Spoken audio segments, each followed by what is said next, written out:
Welcome to Season 3 of the Sober Motivation Podcast. Join me, Brad, each week as my guests and I share incredible, inspiring, and powerful sobriety stories.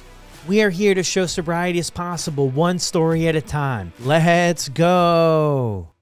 Stephanie found a great relief from herself in substances. As things progressed from drinking alcohol to smoking weed to pain pills and heroin, Stephanie was going through the motions on a daily basis trying to find an escape. In an underground parking garage, she overdosed and got her 4th DUI. She is a true example of what is possible when you put in the work. And this is Stephanie Noble's story on the Sober Motivation Podcast. SoberLink is a high-tech breathalyzer device designed to keep you on track. Devices are remote, so you can take it with you on the go. And scheduled tests means there are no surprises. During each test, SoberLink's facial recognition technology verifies your identity, ensuring the correct person is testing. Your test results are then sent instantly to the contacts you've chosen, helping you rebuild trust and stay committed to your sobriety throughout the busy season. Stay sober and rebuild trust this season with SoberLink. Visit soberlink.com/recover to sign up and receive $50 off your device. And I got to give another huge shout out to our other new sponsor, Charmaine, cooking show host and author of Delicious and Doable Recipes for Real and Everyday Life. Charmaine prides herself on living a drug and alcohol-free lifestyle, and she's also a huge fan of the show. So if you're hungry for fun, delicious, and doable dishes, Charmaine's collection of over 70 mouth-watering recipes will be sure to please your hungry gang. Pumpkin muffins with coconut crumble toppings, lemon walnut tuna melts, cranberry turkey burgers with sweet horseradish mayo, and grilled chocolate sandwiches are just a few of the fabulous and flavorful dishes you will enjoy preparing and devouring with ease. Check out Charmaine's cookbook today. I'll drop the link in the show notes below to the Amazon listing. Let's go. How's it going, everyone, and welcome back to another episode. Stephanie's story is incredible. She also joined us on the holiday episode that was published earlier this week, and if you haven't got a chance to check that out yet, you should definitely start there. That was an incredibly powerful episode, bringing together 5 people, a ton of sobriety, lots of experience, and helping everybody else get through the holidays. And if you're looking to pick yourself up something these holidays, be sure to check out the shop, sobermotivationshop.com. See if there's anything you like there. Everything goes back to supporting the show. Let's get into Stephanie's story. Welcome back to another episode of the Sober Motivation Podcast. Today we've got my friend Stephanie Noble with us. How are you doing? I'm doing so well. How are you? I'm doing good. I'm glad that we could connect and record this show. We've known each other through the Instagram verse, I would say, for a while. How we always start out, though, is what was it like for you growing up? All right. So I was born and raised in Utah. I still live here today. So Utah has its own interesting cultural aspects to it. My childhood was good and not good at the same time. So I had loving parents who loved me so much. I have a brother and a sister who I adore and who have also gone through some of the same struggles that I have. But I was happy. I was playful, very opinionated and spicy and just my own person. And then when I was 5 years old, my parents got divorced, and it was a pretty messy divorce. And my 5-year-old little brain just took that as, oh my gosh, this is happening because of you. So there must be something inherently wrong with you. And I just ran with that from the age of 5.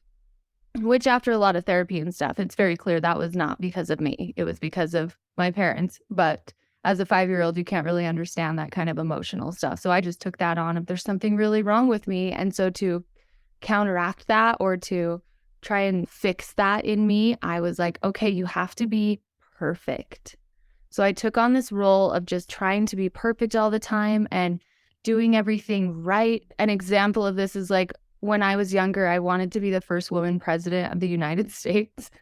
That's how far I took this idea of like, in order for no one to ever leave you again, you really need to make sure you are perfect, you are on it. Don't give anyone a reason to ever leave you, which I think really got me into a lot of trouble, which then led to eventually when I found drugs and alcohol, it was like the answer I had been waiting for because it quieted all those voices inside my head. That's a little jumping forward, but we'll get to that. So after the divorce, it was an unstable childhood, to say the least, and we moved around a lot. My parents talked really badly about each other all the time, which is really hard on a child, right? Because if mom is talking bad about dad, I'm thinking I'm also bad. And then when my dad's talking bad about my mom, I'm thinking, Kate, it's like I'm half of each of you. So you're just giving me the message that, again, I'm inherently bad. There's something wrong with me. But school was good. Like I had a lot of friends. I played soccer. I thrived in school. I was a 4.0 student because of that perfectionism and you better be perfect thing. So it was good. And then I dealt with a lot of losses too.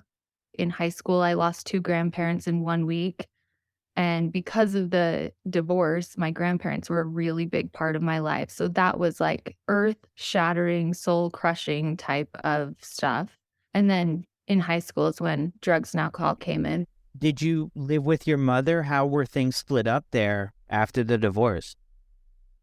Yeah, so after the divorce, it was every Wednesday night we were with my dad. Every other weekend we were with my dad. And then the other times we were with my mom. So I still saw my dad a lot. We were just going back and forth. But my home base was with mom and my brother and sister. And then that joint custody type situation. Yeah. Okay. And then when did you find drugs and alcohol? Was that in high school or after high school? In high school, I drank alcohol for the first time when I was 16. And I had held off drinking for a long time. I saw the partying my older sister did, and I was like, yikes, that looks chaotic. So that kind of helped me wait it out a little bit. I saw my friends doing stuff, and I still just was like, no, I'm not going to. No, I'm not going to. And one day I just decided to try it. So I drank at a friend's house at some party type thing, and we got pretty drunk that first night. I woke up the next morning, and my first thought was just, I can't wait till I can do that again. Because it just quieted all those voices in my head of like, you have to be perfect and you're really bad and you're not good enough. You're not good enough. So when I found alcohol and it quieted all that, I was like, this is what I've been searching for my whole life. It just was like, this is clearly the solution to everything, because I forgot about my problems. I forgot about those insecurities. I forgot about that voice in my head that always told me, you suck. People are always going to leave you. Even your dad doesn't like you enough because he left. Like all those insane thoughts that I had since I was 5, it just quieted them. And I couldn't wait to do it again. Yeah. No, I can relate to you with what it did for the way I was thinking about myself, for sure. Was there anything that you could identify before that that maybe played a role similar, like helped you forget the thoughts of not feeling like you were enough? Not at the level alcohol ever did, although it's clearly the most maladaptive coping skill I could have used. I don't think there was. And I think that's why I was so happy to find something that really quieted it all, because everything else that I was doing was just feeding into that same thought process, like get 4.0. And even then it was like, did I get 100 on everything? Oh, you didn't? You suck. Or playing soccer, like I had to be the best, and I wasn't always the best. So again, it was just like I was setting the bar so high, always falling short, so that it would validate that you're not good enough belief I truly had ingrained in me since I was 5. So I don't know that there really was anything. My pattern of operation was just do everything to the best of your ability, and if you don't, it sucks. And no one can ever be perfect. So I was just setting myself up for more validation and more validation of, see, you're not good enough. Yeah. And then when alcohol came into the picture, things made sense. What was it like for your peers when they were drinking? Did you mention anything to them about like, hey, this was great, let's get ready for the next one? And no, because I was just like, they would do it and things like that. But I don't think we ever, especially at 16, right? I don't think you have the emotional intelligence or emotional wherewithal. Also, I always felt like I was the only one who had a messed up family. I was the only one who had these feelings of inadequacy. So I never really spoke them to my friends. It was always just like, let's pretend like we're just partying and let's put on this face of like, this is just what high schoolers do. But in my own process internally, it was just this mental anguish of like, yeah, you're not good enough. Let's do this again. But don't seem too like excited to do it again. So it was still just like, I'm going to play it cool and do things like that. But at 16, I just didn't have the emotional language or the ability to be vulnerable enough to have those conversations. And as I've gotten older, I've realized, and working in the treatment field and hearing intimate things about people's lives, I'm like, everyone's family's messed up. And I wish I would have known that at 16. Everyone's family has something. There is no such thing as a perfectly healthy family. And I wish I would have known that growing up. I wasn't the only one who was experiencing some emotional turmoil in the home. Yeah, well, especially because that isolation piece of it too just keeps us from even voicing it. And we might not know when we're 16 exactly what's going on, but even voicing anything, right? We just keep it all to ourselves, and then that just grows, and then we find the solution in this external substance. For me, it was just so easy to find that thing. Like, it was just a very simple process. When I look back on my journey, therapy, recovery, that was a lot more effort than just hanging out with the boys and doing whatever we were going to do, right? So I knew something was up. I knew I was definitely struggling with mental health, with a lot of different things.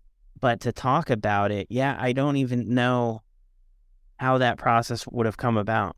Yeah, I just don't think we had the language. And to be vulnerable is very courageous. And I think at 16 or in your younger years in adolescence, there's such a insecurity of just like we're trying to navigate the world and we're trying to fit in and we're trying not to be exiled from the pack, right? So it's kind of like this, oh yeah, we just go along with this, but then internally we could be completely suffering. And we see that today now with the mental health crisis and things like that.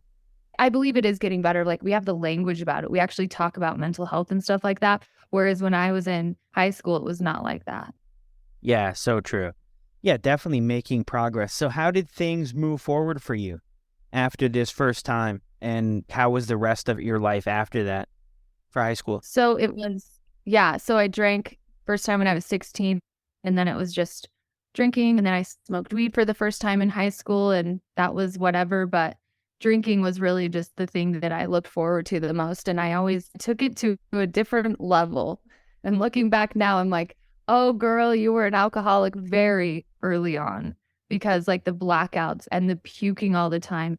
I did not have an off switch. Even in my teen years, I just didn't have an off switch. And even though I would get sick and wake up feeling like I wanted to die because it was so bad, and then doing it all over again. And I never even really was like, hey, you should probably cut back. It was just kind of like, this is what it is. This is how you drink. And I think I thought that everyone was doing that. And some of my friends, you know, you're young, so some of them would be hungover and puking and things like that. So again, there was never really a conversation about it, nor was there like an awareness of how dangerous what I was doing really was. That's kind of how that all went. I continued drinking, smoking weed. After high school, I got really into weed. Very much like pretty crazy, growing in my own house with an ex-boyfriend of mine, and not one plant by the window trying to grow weed, like full hydroponics, pounds of weed, which is, I mean, I hope the statute of limitations is up that I can't get arrested for that. I mean, allegedly, we'll just add that. Allegedly, that seemed to be what was going on. And so I was waking and baking. I was smoking so much weed and still drinking. But the weed, I think, helped subside some of the drinking because I preferred that of just being in this state of like, I'm not here. I just get to like zone out and forget things. When I was 21, I got hurt playing soccer. I injured my knee and I was prescribed OxyContin. This was back when OxyContin was the supposed holy grail and you can't get addicted to it and all that stuff. And then on my 21st birthday, I hurt my ankle and got more OxyContin. I had a friend who also injured herself at my 21st birthday party because we were drunken messes. I shared my pills with her.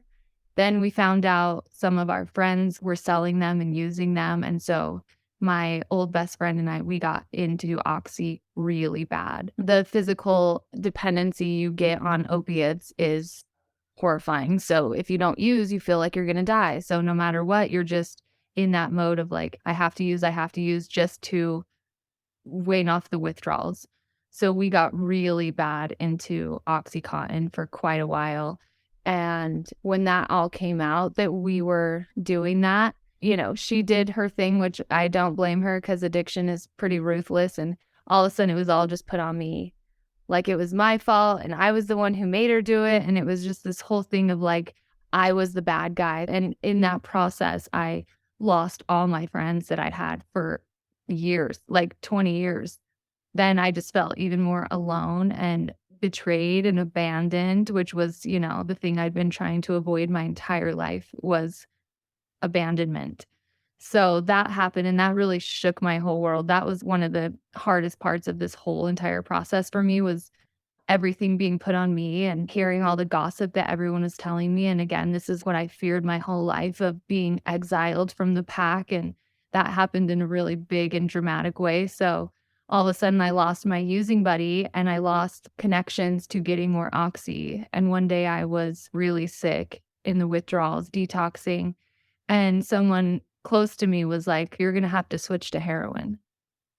And I was just like, oh my gosh. It was like this moment of like, there's no denial that can be left if you switch to heroin because I always could ride on the whole, my doctor gave me this or I was injured, and I still just hung my hat on that for so long of like, this is okay because it's prescription. This is okay because you know exactly what you're getting and because you had a reason. My injuries were not ever even bad enough to get OxyContin the way that I was getting it. Like never. So I still could just justify my using in that sense. And then you become desperate. And when you're in that mode of detoxing from opiates, I was just like, okay.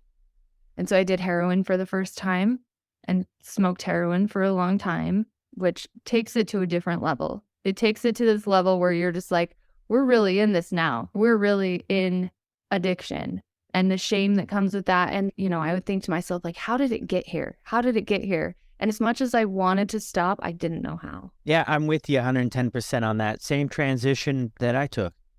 When I first started and was introduced to the pills, though, as naive as it may sound, I had no idea what they were, for one thing. I had no idea that there was a dependence that was going to build. I had no idea that there was going to be a high potential of an addiction to happen if I kept going.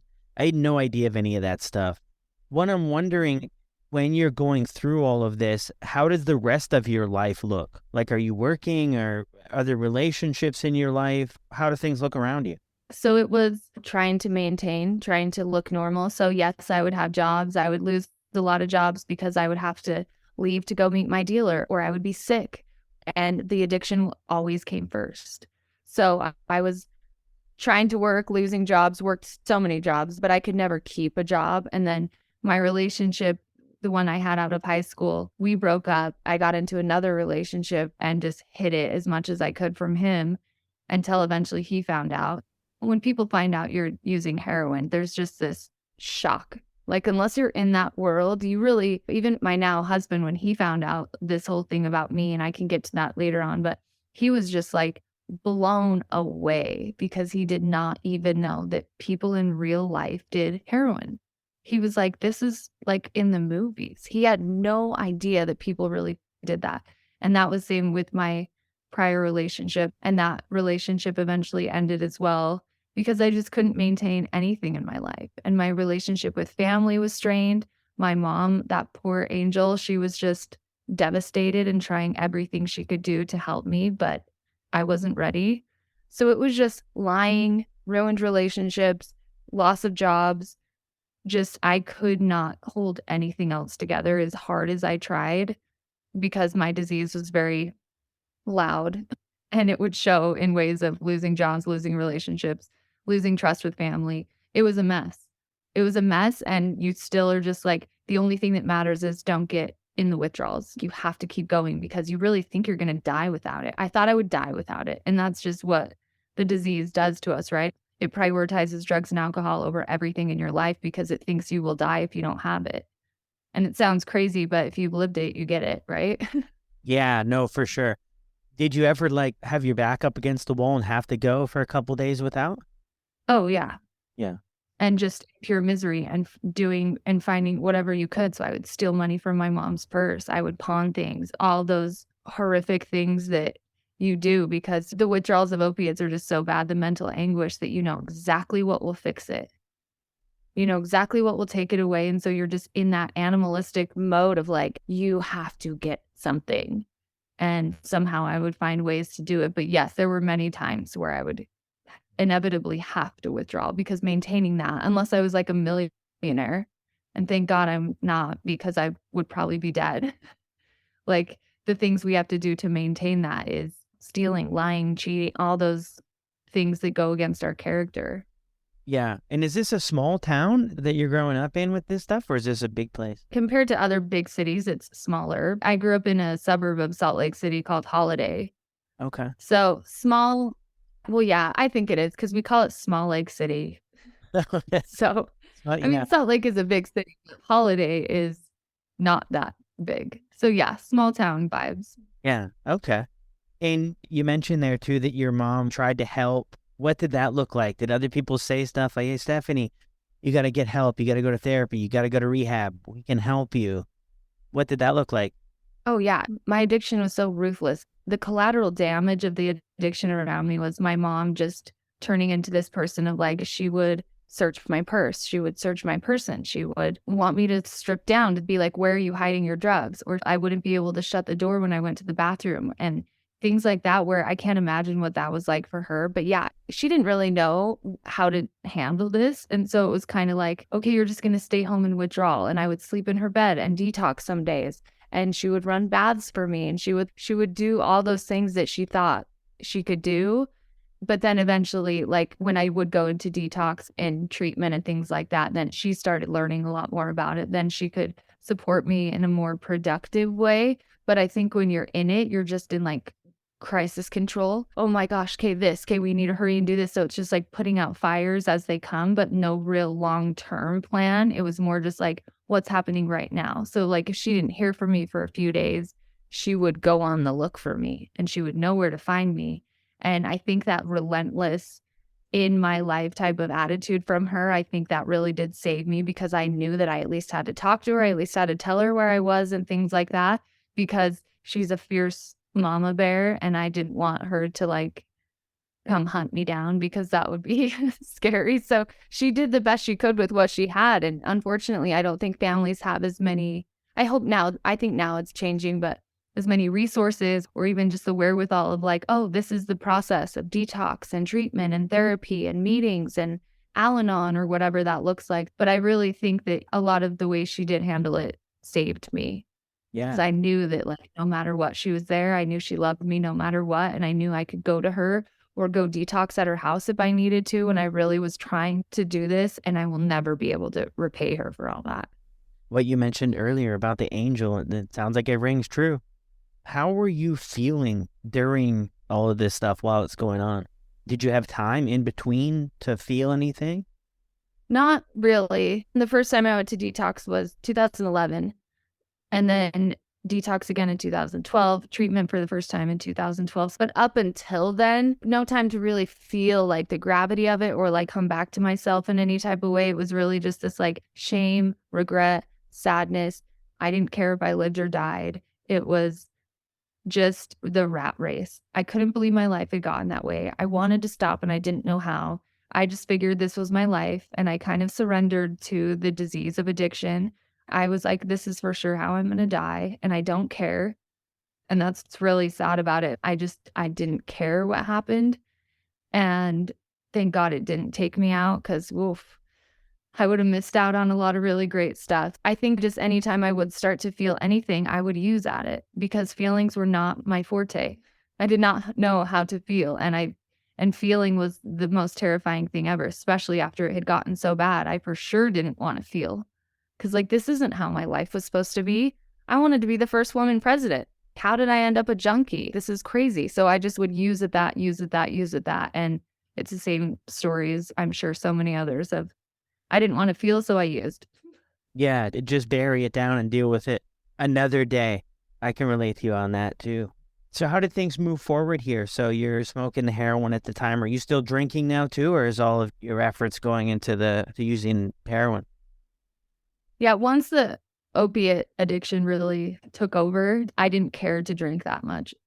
With drinking became just like, I would do it if I needed to. Sometimes I would drink to try and help with the withdrawals, which never really helped because opiate withdrawals are so different. It almost made it worse. I did that one time. I drank a fifth of orange-flavored think it's called Burnett's. And that was probably the closest thing to not being alive that I've ever been when I did that.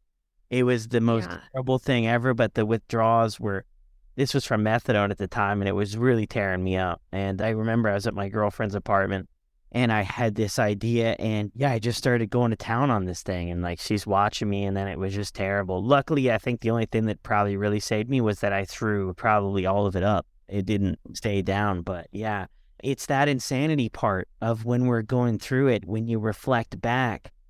At least for me, I'm like, man, what was I thinking? Or the other question is, was I even thinking? Part of it, I think it was just on autopilot. Like my mind was telling me to do something, and I just followed through with it in a sense. Mm-hmm. Yeah, we weren't thinking in the way that we would think today, obviously, because even as we're sharing these stories about our own lives, we're looking back and we're like, what?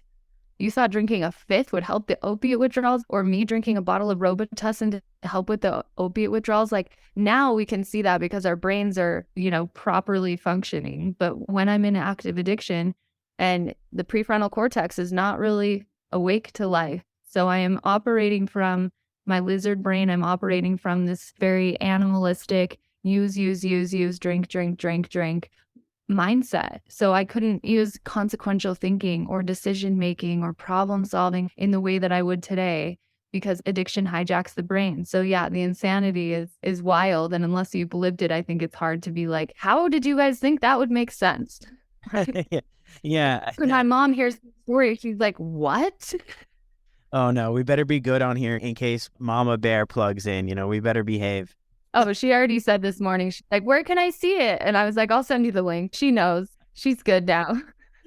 Okay, perfect. So you mentioned you went to detox in 2011, in 2012. And what did that look like for you? What brought you to the point where detox was something you wanted to check out? It was just one of those moments where you're like, okay, let's do something different. So I go to detox in 2011, and this is not a comfortable medical detox where they give you benzos and you have your own room and things. It's called the VOA, Volunteers of America, and it's basically for homeless people. And because I don't have children, I wasn't able to go to the women's and children one, so I went to the co-ed one. So it was men and women going there detoxing. They give you green tea and they're like, have fun. So you're just cold turkey detoxing. And I've always cold turkeyed. I've never done a medical taper. I've never done a Suboxone taper or anything. It's always been cold turkey, which is, just the worst ever. And while I was in detox, I met someone, which is just the biggest red flag in the world. So I met someone who was also in there detoxing off opiates. And then we strike up a relationship. And surprise, it did not go well. So he was also an opiate addict. He was also a dealer, and we get into a relationship. He was an IV heroin user. I never had done that before. Being around it, I was like, oh, I'm not going to shoot up. I'm never going to shoot up. Just like I was never going to do heroin. You always put these like standards on yourself, and then you slowly cross each one of them until you're like, who am I? And one day I just say, I want to try that. And he was like, no, don't. And then shot me up. So then I became an IV heroin user. And then the following year, I go to detox again. Same place, same thing. It was not fun. Same place again that you went to? Mhm. How did the relationship go? Are you still in this relationship when you go back? Yeah, when I went back the second time, yes. You're still... And then before I ended up going to treatment, this relationship ended. Okay. And he's sober now too, which is wonderful. And I'm so happy for him. But yeah, so we break up. I do detox again. 2012, I go into residential treatment. And again, this is not like some bougie, fancy private chef type of treatment center. This is pretty hardcore. It's county funded because I don't come from a lot of money. So it was a county funded treatment center. I was in residential treatment for 5.5 months. I did day treatment. I did IOP. I did the whole program. So I have like about a year sober. And when I finished treatment, I'm like, I could drink again. Just don't do heroin. Just don't do opiates anymore. But you can drink again. That would be fine. And very quickly, I was reminded alcohol is also a big problem for me. We see a lot of drug addicts do this. Like, well, no, I'm not using. I'll just drink because they think somehow they're different. And for me, they were not. And then that same month, I had a cousin who died by suicide. So the emotions were very big, and I decided to drink at that. So this is summer of 2013. The whole summer, it is a shit show. I am drinking, I am partying, I am going to Vegas all the time. I'm going to EDC, I'm doing party drugs. And in September, I was down at a bar with one of my friends here in Salt Lake City, and I get my first DUI. So it's not even 5 months again after using or starting to drink that I get a DUI. And I'm like, oh crap, I'm in trouble. And the fear of that and the fear of the consequences of that, I kept doing it. I kept drinking. I kept this up because I was scared and I didn't know how to deal with my emotions. And then the following April, so 8 months later, April of 2014, I got my second DUI. And I was like, oh my gosh, you're in big trouble again. And I still hadn't seen consequences from my first one because the justice system is slow. And again, just fear and, okay, I guess I'll deal with this when it comes up. And so I keep doing it. And 2 weeks after my second DUI, I get my third one. So I have 3 DUIs in 9 months. And I know driving under the influence is such a sensitive topic. And I know that a lot of people have lost people from drunk drivers. And I have so much empathy and sympathy and compassion and love for those people. And I'm so grateful that I never hurt anyone and that I never got in an accident. And I truly am horrified by that behavior. Truly. I still think about it and I like get teary eyed because I'm like, oh my gosh, that's, you could have really hurt someone. So I have 3 DUIs. Some of the legal consequences start to show up and I had to get an ankle monitor put on that would test my skin every hour for alcohol. And so I was like, okay, we'll do that, whatever. And then I was like, well, it's not testing for Xanax or opiates. So then I get back on Xanax and my friend could get Oxy. So I was getting Oxy and kind of did the whole pill thing since the alcohol was the thing being monitored. Again, like saying this story, I'm like, this is insane. How did I think that this was what I should be doing? But this is my disease in action. So I get back on pills and those kind of things. And then we're in 2014. Okay. And then I do intensive outpatient treatment again in the summer of 2014 at a wonderful place that was so lovely. And I loved it. And I was doing so well. And I stopped everything and it was going well. And I was going to meetings and all that kind of stuff. And then I don't know what happened. I think it was like I got a new car. I got a new job. I was like, things were good. Which is truly when I see the most relapse happen is when like, look, things are good again. And then somehow I get amnesia to my disease and I'm like, was it that bad? Could you find another way to make this work? Just be smarter about it, right? Just moderate a bit, Stephanie. Oh, yeah. Yeah. How old are you at the time when you're going through all of this stuff? I think I am 27 at this point. At this point? Okay. Yeah. So 6 years into... I drank at 16 and, the weed thing, but like when the opiate addiction came in, that's when like truly everything fell apart. Yeah, the top. Even, like when I was doing weed and stuff like that, I could hold a job. It was still very unhealthy the way I was using daily and things like that. But the way that my life completely fell apart was the oxy, heroin, drinking, partying, all that. So that's 2014. So I'm like trying to go through all this. The legal stuff is starting to show up a little bit, but nothing crazy. The ankle monitor and then treatment. I had to go to treatment and stuff like that. So I was doing really well, but I would have relapses in between. I would try and drink like a quote unquote normal person, which I never could. I figured out if I don't charge my ankle monitor, I was pushing the limits everywhere. So I stopped charging my ankle monitor and just would drink on it. Until then they called me in and they were like, hey, I don't think yours is working. We're going to get you a new one. And I was like, dang it. I was a very sneaky person. So yeah, I was thinking the same thing. It wasn't working because I've been drinking and nobody's called. Yeah, right? That's what I was thinking, but I wasn't going to say anything to them. So those kind of things are all starting to catch up. And so we're in 2015 and still trying to hold it together. The court stuff is slowly starting to come up. And then I have a good amount of sobriety at this point. I want to say it was like I had 7 or 8 months. And again, things were going well because I was sober. And I don't know why I would always forget that. It's like things are going well because you're sober. But when things go well for me, somehow I convince myself, okay, you could do it now. You have the job, you have the car back, you're taking care of everything, so you could use. And so in August of 2015, I don't know why, I was just like, okay, you could just smoke heroin for a few days. And then this was my thought process. It's just make sure you don't do it 3 days in a row because you don't want to go into the withdrawal. Because somehow 3 days was, I don't know what common sense I thought I was using because that's not accurate. So I relapse on heroin. I smoke it for 2 days. I shoot it for the next day. And then I try to stop and I couldn't. The withdrawals were already there because my brain remembers this, and it really is a progressive disease, and it picked up right where it left off. So August 21st, 2015, I was trying to just trying not to use. And I was like, F it, I have to. Like, I feel sick. I feel like I'm in the withdrawals. So I go and I meet my dealer, and he tells me, Stephanie, be really careful. This is strong. And I was like, awesome. I wasn't thinking like, oh, I better be careful. I was in withdrawal. So I was like, cool, this is going to get me well. So I go and I pull into a parking lot, a Dan's grocery store parking lot. I don't know if everyone knows what Dan's is. Utah people will know. It's just a grocery store. So I park in this underground parking type thing, and I shoot up and I'm out. It's just blackness.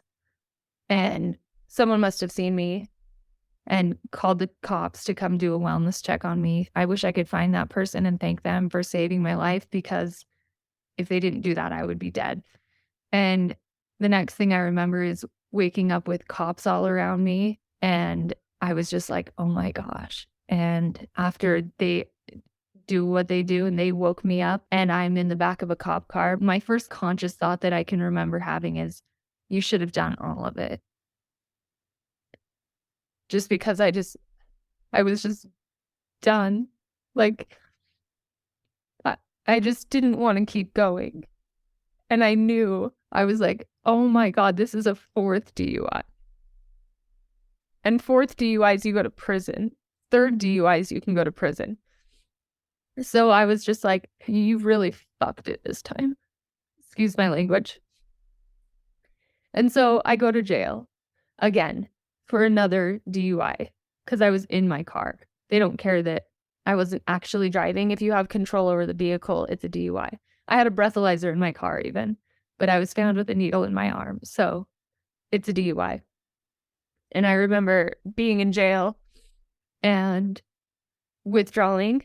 And I was laying there in withdrawal thinking like, holy cow, how are you ever going to get out of this? I always had this amazing ability to hit rock bottom and look around for the shovel to dig to another one.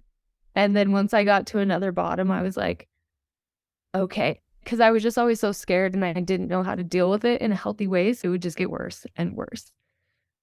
And then something happened in jail, and it's hard for me to like describe it, but something happened where I had this spiritual awakening, this moment of like, no matter what it takes, you're going to get sober and you're going to save your life.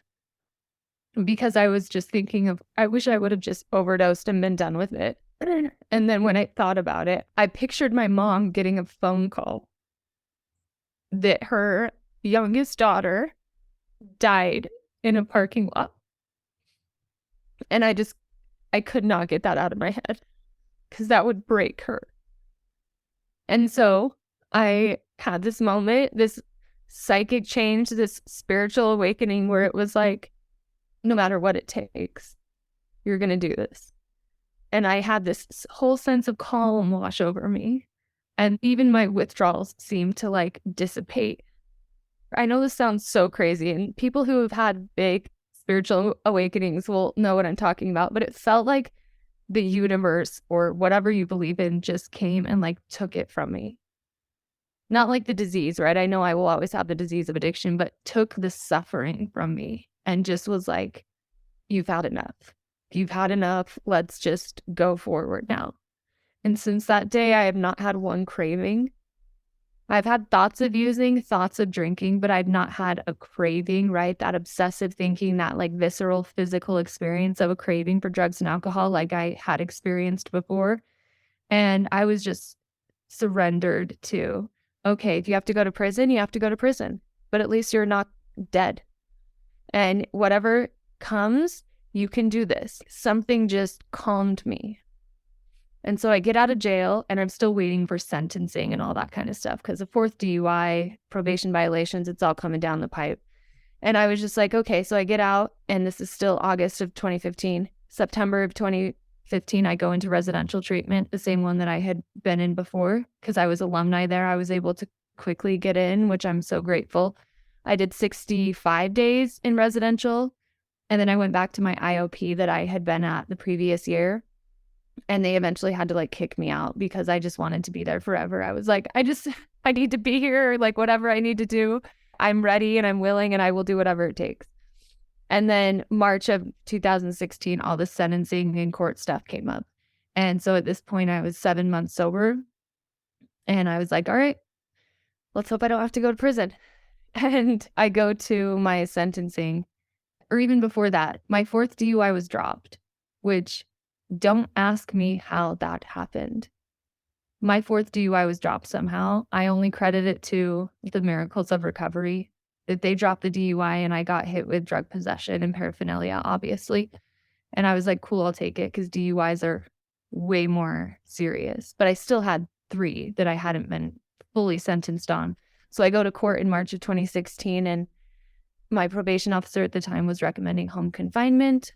The judge was not having that. She was like, no way. Third DUI, you're not doing home confinement. So she said 62 and a half days, you're going to jail. And I was like, okay. So the bailiff comes up, puts me in handcuffs, and I'm standing there and I'm like, okay, I'm still free. This is nothing compared to the mental prison that I have been living in for the past 7 years. Cool. 62 and a half days, let's go. I will do this. I am free. I go to jail. During my jail time, I had to go to court dates for probation violations, and the prosecutor wanted me to stay in jail for a year for the probation violations because he was like, she's obviously going to reoffend. And I wrote a letter to the judge and I said, if jail fixed what I have, I would beg for it. Jail does not fix this for me.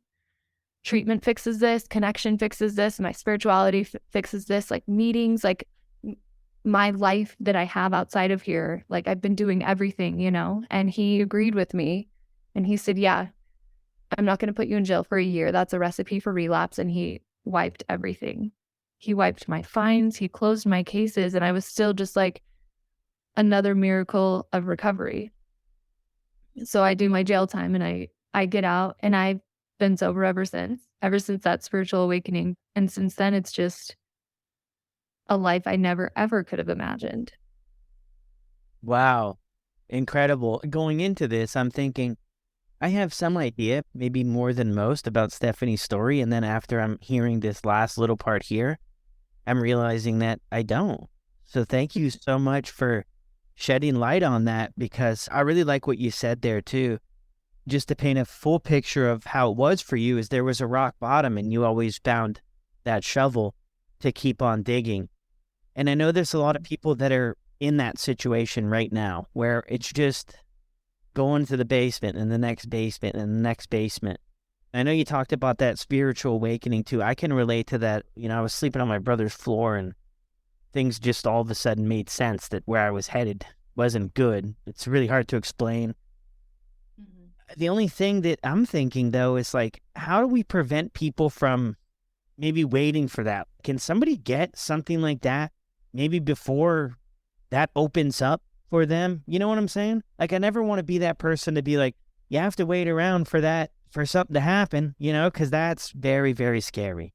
Oh, yeah. That's death for so many people. And we see that all the time. And I think that's also like the $1 million question of like, how do we get people to get it before it's too late or before it gets so much worse? And so I think sharing stories the way that you do and having a place where people can come and see, because I've even had clients come to me at the treatment center and say they follow you and say that they look at your stuff. And I'm just like, this is so awesome, because I don't think I had that. I don't think I had this community or this place where people were sharing their stories so openly. But I think if we could say anything to people, if they're in that situation, it would be, it gets worse. It gets worse, and it doesn't have to. Because I've never met anyone who's in addiction who all of a sudden still gets to use and life gets better. It's always worse and worse and worse. Every single time someone comes to me after a relapse, they're not happy. They're not like, "Steph, that was so awesome." They're like, "Oh my God, it got worse."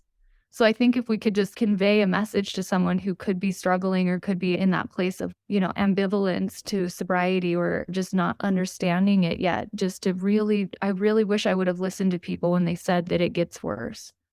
I had to find out for myself, and I could have saved myself so much heartache, so much misery, so much money if I would have just listened and trusted other people who have been through it with this guarantee of it gets so much worse and you don't have to wait around to find out. And I don't ever want to be that person either that's like, well, just wait till you get to your bottom, because bottom could be so different for everyone, right? My bottom should have been I got a DUI. My bottom should have been I've overdosed multiple times, and it never was. And it's like, I wish someone would have really just shook me and been like, it doesn't get better. Please surrender.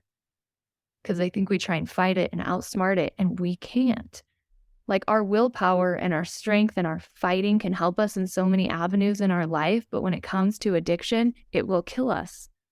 So be strong and have willpower in other facets of your life, and in recovery, surrender, because this disease is stronger than we think or that we give credit to. Yeah. Yeah, no, that's good. And that's one of the reasons why I really enjoy doing the podcast here. My hopes to answer that question I pitched there is that I hope that other people can learn from our journeys and to say, like, this is where it ends up. And if that's not where you picture yourself or where you would like for yourself to be, then things have to change now, because this is progressive. Yeah, I haven't really experienced that from people to where they had this problem with addiction and then they were able to mold this up in a different way to make it less impactful on their life and people around them. It usually does. And, we are really good too, though, at maybe moderating for a bit or carrying on a certain way for a bit or faking it a bit. But what I found out in my own journey and from the hundreds of people I've talked to, eventually it comes back around, and it's much worse when it does. It's just something to keep in mind. So I think we also just think that we're different. Like, I always thought I was different, that I could outsmart it. That those things, those stories I heard, they're not going to happen to me, because somehow my ego always wanted me to say, you're not like these people. You're not like that. It always wanted me to isolate myself from the whole. And when I realized and was told multiple times, like, I'm not unique, I'm not special in this disease does not give a shit how smart you are. It will take you, and that's its goal. And so I think my ability to be like, I'm part of this community and I'm part of this, because we get sober together, I get messed up. Me on my own, I get messed up. But me with other people, and whatever that looks like for you, get in the rooms, get in the conversations, get in the whatever it looks like, find people and know that you belong there. Because I always tried to say, no, I'm different. No, I'm different. No, this isn't going to happen to me. And I think that was like such a detriment to my progress in recovery, because I always was like, I don't belong here. And I did that everywhere, right? It wasn't that I thought I was like better than people. It was just like, oh no, I'm different, or my story's so unique and people don't get me. And it was always this, I'm separating myself from the whole. And that did me such a disservice. yeah, no, for sure. Same thing here. I had that same vision too for myself. I went to my first 12-step meeting and I was 16, 17 at the time. Appearances, we all appeared very different, right? I mean, the next closest age might have been 50, and I'm just guessing here, but I felt completely out of place. And at the time, the stories shared and the messages shared, I couldn't connect with. And as my addiction went on its course, and I reflect back to that first meeting, I mean, I'll never forget it. It was across from the high school. It was this building. I always wondered what this building was for. So it's always empty on the bottom floor, and on the top, I think they did taxes or something. And this was where they held the meetings. When I look back, though, a lot of the stuff that I heard that first meeting rang true. And it was like, I wasn't there yet, but I was headed there. And I think that was basically the message that was being sent my way, is that you're not here yet. At 16, of course, you can completely destroy your life. You can. But a lot of us, it might be just starting 16, 17, 18. And that's where I was. So I love that so much, to really put that ego part aside, to say, look, I need some help with this, and get connected to other people that can help you, that understand the journey that you're on, and doing it alone. And I'm just really happy with everything that's available out there now to really help us connect on that level, to say like, hey, look, you're not some strange weirdo out there, because that's how I felt, like I was the only person doing this.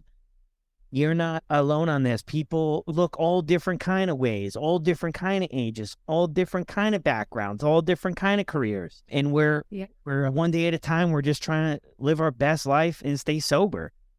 I think it's so cool. Oh, yeah, absolutely. And we'll always find the reasons not to go. I was like, oh, I'm different. I can't relate to that story. But it's like, I bet I could relate to the feelings. The specifics of everyone's stories are so different. But if you listen for the feelings, they're pretty damn close, right? The isolation, the feeling alone, the feeling of insecurity, the wanting to stop but not knowing how, the loss of trust in yourself. Like the feelings are the same, like almost universal, of like shame, guilt, remorse, scared, fear, all that kind of stuff. I'm sure a lot of people will hear this story and be like, whoa, I'm not as bad as her. That's okay. But have you felt alone? Have you felt scared? Have you felt insecure? Have you felt like you didn't belong? Because the feelings are the things that I think connect us in different ways. Because the specifics of the story, I don't care. If we all end up in recovery together, that's what I care about. I care about that people don't die from this disease when it's completely preventable. And so to just have those conversations with people and relate to the feelings. If somebody's listening to this, Stephanie, and they're struggling to get or stay sober, what couple pieces of advice would you have for them from your own personal journey? You know, I have a lot of people reach out and ask me this all the time. And I'm always like, oh, I want to say the right thing, but there is no like right thing to say. But I would just say, look at your life very honestly and ask yourself if this is the life that you want. If substances are worth everything it's been taking from you, because I let drugs and alcohol abuse me in my life for so long. And once I finally got honest and really saw it for what it was and stopped with all the lying to myself, I was able to see things a little bit differently. And just having that honest look at your own life, I think that opens up a door for you to reach out, to ask for help. I didn't know there were so many resources out there when I first got sober, and there are, even if you don't have insurance, even if you don't have a trust fund, like there are county funded places, there are free resources. I just told someone today that you guys with the Sober Buddy, like offering free meetings and things like that, get into the rooms where people are having these kinds of conversations, because you will be swept up. Like the love that the recovery community has. And again, this could be AA, NA, CA, Dharma recovery, smart recovery, yoga studios, even like just finding people that you could be like, hey, I'm kind of like you. How can we connect? Tell someone, get honest and ask for help. But there's so many different avenues to recovery these days, which is incredible. But just surrender, be honest, and ask for help. That's it in a nutshell. I can get a little wordy. No, that's awesome. And asking for help, when I reflect back to my story, picking up that 3,000-pound phone and asking for help is the only reason I'm here today. And it's that one thing you do in a couple of minutes or seconds that can change everything for you, but you have to do it. You have to be willing to do it. And then the next step after that is when you ask for help, you've got to be willing to do what the help is. Because I get that a lot too with people. You know, I think a lot of people are like, how can I get help? And my secondary question to that is always, what are you willing to do to get help? Because I can rhyme off, you know, I mean, we could probably have you in a 12-month faith-based program by the afternoon. Oh, no, I can't do that. So the next question is, what are you willing to do? Do you want to go to a 60-day, 90-day program? Do you want to go to 12-step recovery meetings? Do you want to get a therapist? Do you want to download a mobile app? And I think that's the reflection we have to kind of have. And when we ask for it, be willing to, you know, go all in. And for me, when I went into it, I knew nothing. What anybody told me, I was a sponge. My best thinking, my smartest, my brightest, you talked about this a little bit too, ended me up in a situation where I was very unhappy, just to keep it short. But I had to really listen to other people. But Stephanie, this has been incredible. Is there anything you have before we sign off for the episode? Well, you just made me think of something of the willingness to take action, because my mantra that I live by, and I tell my clients this a million times, is recovery lives in your feet. Like, you have to move, you have to take action, because I can sit here and talk about wanting to get sober all I want, but unless I change my behaviors, nothing's going to change. And so I love what you said of go into it like you're a sponge, take suggestions, because you don't have to do this alone, is what I would just want to tell people. I could never do it alone. And I've never met anyone who did it alone, actually. So we do it together, and move your feet. Move your feet. Get out of your head. That's where addiction lives. Get into your feet and start moving into action, because there's a beautiful life waiting on the other side of the substances. And it's fun over here. So come on in. We're having a good old time over here. Yeah, so true. But yeah, thank you again. Thank you so much for sharing your story with us today. Yes, of course. Thank you for having me. Thank you for everything you're doing. It really is making a difference. I hope you know that. Thank you. Well, there it is, everyone. Another incredible episode. Huge shout out to Stephanie for being sober since August 22nd of 2015. Look, if you enjoyed this episode, be sure to send her a message. Her Instagram handle is I am Stephanie Noble. I'll drop the link to that too in the show notes below. Be sure to shoot her a message, and definitely check out that holiday episode if you haven't had a chance to yet. Some people messaged me, they listened to it a couple times already, and they're maybe planning for another one over the holidays if they need some extra support. So as always, thank you for the continued support on the podcast. Everybody get another day. Let's go into these holiday seasons and just smash our sobriety, start the new year on the right foot, and it's going to be so much better that way. So I'll see you on the next one.